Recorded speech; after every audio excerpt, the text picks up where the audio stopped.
Ya, saya salah satu daripada kebanggaan saya di kawasan Torola ini adalah Maktab Rendah Sains Maranya yang saya telah lulus waktu saya menjadi Menteri Felda dengan jumlah dana sebanyak 70 juta, menjadikan MRSM itu yang terbaik untuk siapa? Untuk anak-anak peroka, tuan-tuan, mendapat pendidikan agar mereka satu hari nanti akan jadi jurutera, akan jadi computer science, kelulusan dan macam-macam lagi. Yang ini boleh kita lakukan. Tapi bila PH ambil alih, semuanya tidak diteruskan oleh mereka. Betul tidak? 22 bulan PH atuk jadi Perdana Menteri, apa dia buat untuk masyarakat Felda? Berbanding dengan zaman kita memerintah. Di Don Slim ini kita boleh beri kemenangan yang besar pada calon Barisan Nasional kita. Ini isyarat yang paling jelas. Dan kita nak negara kita ni ditadbir oleh mereka yang ada kemampuan. Zaman PH dulu banyak menteri-menterinya yang buat kenyataan dan idea-idea yang pelik-pelik, tuan-tuan. Nak kata bangang pun mungkin boleh kata bangang. Ada benda-benda yang tak masuk akal. Dia suruh kita minum sesudu minyak sawit sehari. Jangan lupa, menteri cakap tu. Menteri suruh kita minum sesudu minyak sawit sehari. Apa dah jadi pada menteri tu? Ada dah apa? Ada pula menteri yang impikan kereta terbang. Lepas itu sawit nak diganti dengan buluh pula. Tuan-tuan bayangkan, kawasan Felda ni nak ditebang ganti dengan buluh, boleh tak? Patut ke tidak? Tak patut.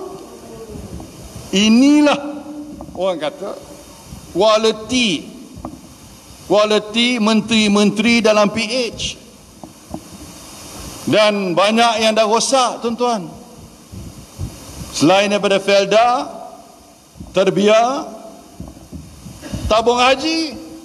Apa jadi pada tabung haji? Rosak tidak? Hibah yang paling rendah dalam sejarah, 1.25%. Angkara siapa? Mujahat. Ya. Lepas itu saya nak beritahu tuan-tuan, waktu saya jadi Perdana Menteri, tiap-tiap tahun saya berjaya mendapatkan kuota haji tambahan untuk umat Islam di Malaysia. Saya cuma tak boleh sebut angkanya saja, tapi orang banyak dah tahu angkanya. Cuma saya tak boleh nak meluahkan saja, sebab Raja Abdullah kata, Raja Salman kata, Raja Abdullah kata, kalau saya beritahu nanti negara lain akan tuntut pada dia. Dia susah punya sayang pada Malaysia.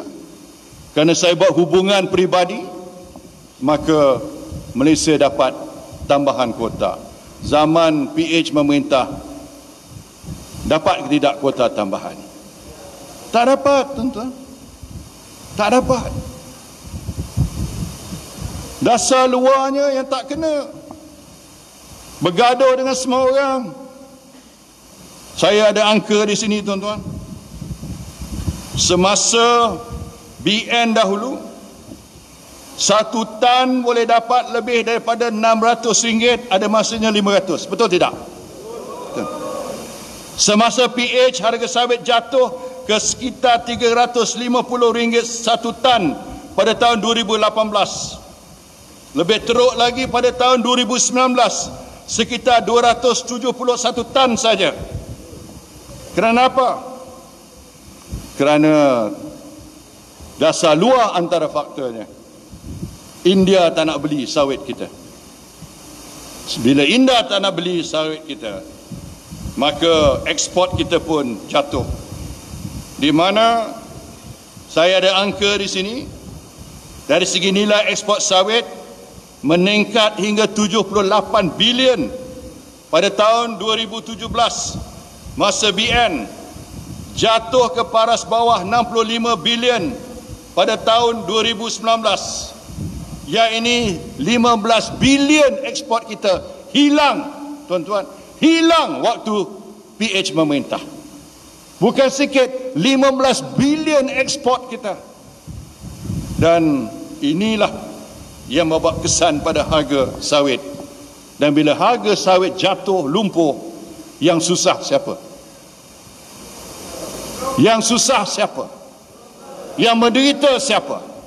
Okay. Sebab itulah tuan-tuan, kita tak boleh main soal ini.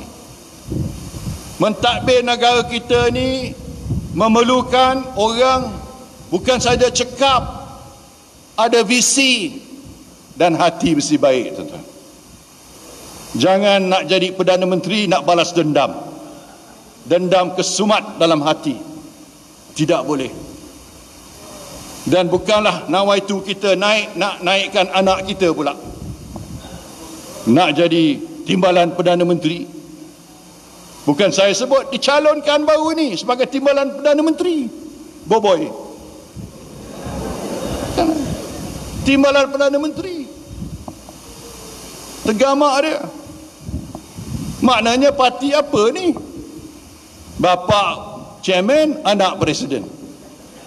Mesyuarat di rumah je lah, tak payah ada mesyuarat di luar. Apakah ini perjuangannya? Perjuangan bukanlah untuk anak kita, keluarga kita. Jangan kata nak jatuhkan kerajaan kleptokrat. Kononnya kita ni kerajaan kleptokrat Barisan Nasional. Belum ada bukti di mahkamah. Dalam kes saya baru-baru ini, 99% daripada duit itu saya gunakan untuk kebajikan dan untuk sumbangan politik, tuan-tuan. Kalau kleptokrat saya gunakan untuk kemewahan diri saya. Tapi saya bagi, maklum sajalah, macam-macam orang datang jumpa Perdana Menteri, semua minta, semua bawa surat coklat, surat cinta. Saya kena tolong, bantu. Takkan ini tak boleh saya lakukan? Takkan ini bukan tanggungjawab seorang presiden parti, seorang Perdana Menteri? 99% terbukti, disahkan dalam mahkamah. Walaupun yang menjadi satu yang agak begitu susah saya nak telan, saya bagi sumbangan pada rumah anak yatim, tuan-tuan, 600,000. Saya kena denda 5 kali ganda, kena bayar 3 juta. Saya bagi pada UMNO duit nak buat program kebajikan 300,000. Saya kena denda 5 kali ganda, 1.5 juta. Cuba bayangkan, seorang kena denda 240 juta. Siapa boleh bayar? Tapi ini semua dilakukan zaman atuk. Yalah, hakim buat keputusan, saya tak boleh nak kata apa-apa, melainkan saya nak bentangkan fakta pada rakyat, biar rakyat fikirkan. Ini adil tak adil, ini patut tak patut. Sehingga saya telah melafazkan sumpah, tuan-tuan, sumpah dalam mahkamah. Wallahi wabillahi watallahi, saya sumpah bahawa saya tidak minta duit itu dan saya tidak ada tawaran duit itu. Biarlah Allah menentukan. Itulah yang boleh saya lakukan. Dan saya mohon tuan-tuan terus doa pada saya. Dan saya akan terus berjuang Kalau orang lain dah kena macam saya, agaknya dah tak mau keluar rumah agaknya. Tapi pada saya, semangat perjuangan saya masih gigih lagi. Saya tetap akan berjuang. Lawan, tetap lawan, tuan-tuan. Dan antaranya saya nak lihat Barisan Nasional menang kali ini. Menang dengan gayanya. Menang dengan cemerlangnya. Untuk apa? Nak buktikan UMNO masih relevan lagi. Masih gagah lagi. Nak buktikan Muafakat Nasional diterima sebagai formula politik yang terbaik untuk negara kita. Nak buktikan apa lagi? Nak buktikan bahawa masa depan kita akan hanya terjamin kalau UMNO, BN dan Muafakat Nasional dapat semula mentadbir negara kita, Putrajaya milik kita nanti, insyaAllah. Dan nak menafikan yang dah tua-tua ni dah cukup lah. 95 tahun dah cukup lah. Biarlah perkara pentadbiran negara kita dilakukan oleh orang lain. Sebab kita punya misi, visi untuk negara kita. PH tak boleh pakai, tuan-tuan. Calon ni, bebas ni pun lagi tak boleh pakai. Orang bebas ni dia bebas begitu je. Tak boleh pakai. Parti pun belum daftar lagi. Tak tentu hala lagi. Jadi kita tak boleh bergayut, bergantung masa depan kita pada mereka.